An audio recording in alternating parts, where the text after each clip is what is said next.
Next guest, because he's no slouch, by the way, the border adjustment tax that could be shelved for the time being. House Ways and Means Chair Kevin Brady telling me it's not looking pretty good for that. Take a look. When you say on border adjustment, you haven't given up on that.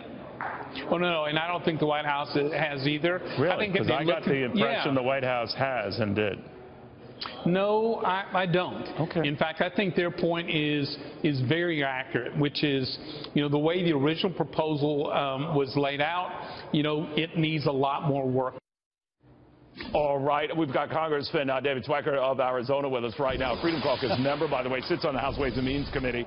It sounds like this border tax thing, as much as many of your colleagues like it, I don't know where you stand, sir, that it's not likely, but I could be missing something. What do you think? Well, look, it's like everything you're working on the complications of tax reform. There's those who don't like it, but when you lay out the alternatives, it's a lot more palatable than some of the other difficulties.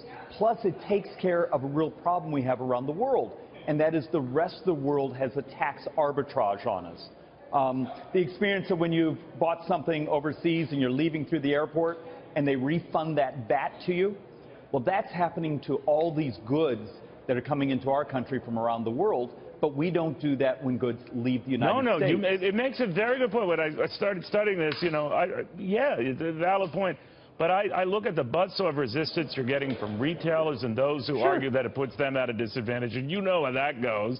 And I can imagine a Walmart and others, not to target them, would start putting up considerable money or a primary challenge to any congressman, Republican or otherwise, who dare entertains it. What do you think? Neil, look, in my few years here in Congress, it's always about the money. Yeah. Our goal, by the way, you're speaking the Argentine president and his wife. They're leaving the White House right now. We are waiting for a Sean Spicer briefing as well. But I'm sorry, sir. Go ahead. Okay. No, we'll do this fairly efficiently. Look, our goal is very, very simple. What maximizes economic growth for the entire country? Not only for corporate expansion, but also at that FICA tax level, payroll taxes, so we help shore up Social Security, help shore up Medicare. We need economic growth up and down the entire economic ladder. And if you actually look at our model, it's complicated. Yes, there's this border adjustability over here. Yes, there's the loss of certain deductions over here. But there's dramatically lower rates and a much simpler tax system for everyone. How likely do you think this is? If you had to be, a guess about when this year this happens, if it happens this year, what do you think?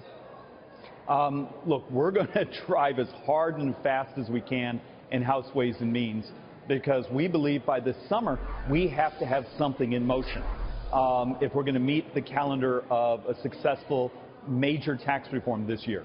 Would that be retroactive if it's this summer you get cracking on and have something ready by the fall? That's my personal preference. Right. I think that is the committee's preference.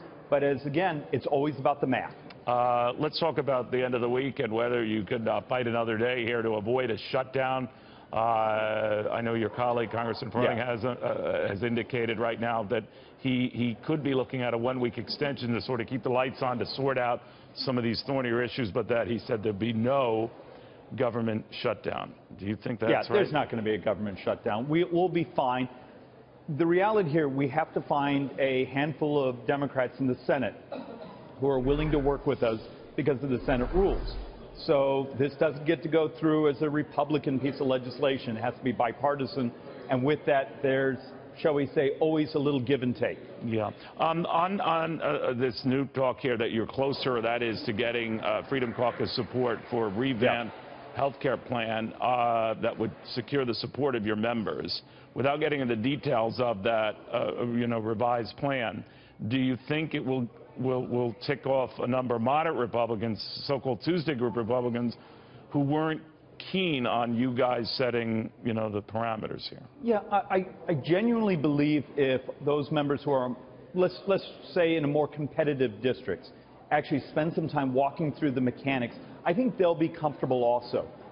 Look, we have a long history in this country with Medicaid, states asking for waivers because they think they have found a better, more fair, elegant way to provide a service.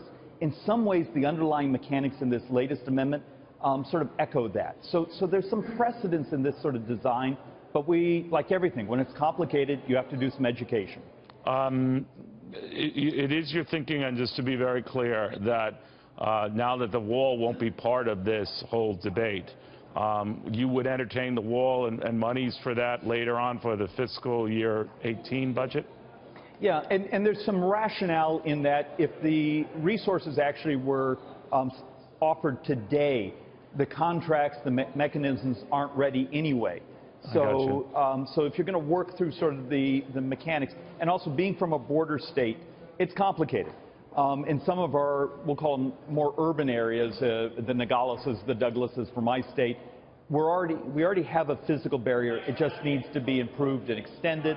In some of our mountainous area, the mountains are brutally rugged. Yeah. And for those, you're going to have to think of other creative ways. Yeah, it's unrealistic. You can't build a fence there if you wanted to. So let me just understand, if you'll indulge me, sir, that just understand the order of events here. If you do look like you're close to getting a health care deal, so obviously you have the revenues, or in other words, the means by which you can continue to pursue health care, and a tax cut.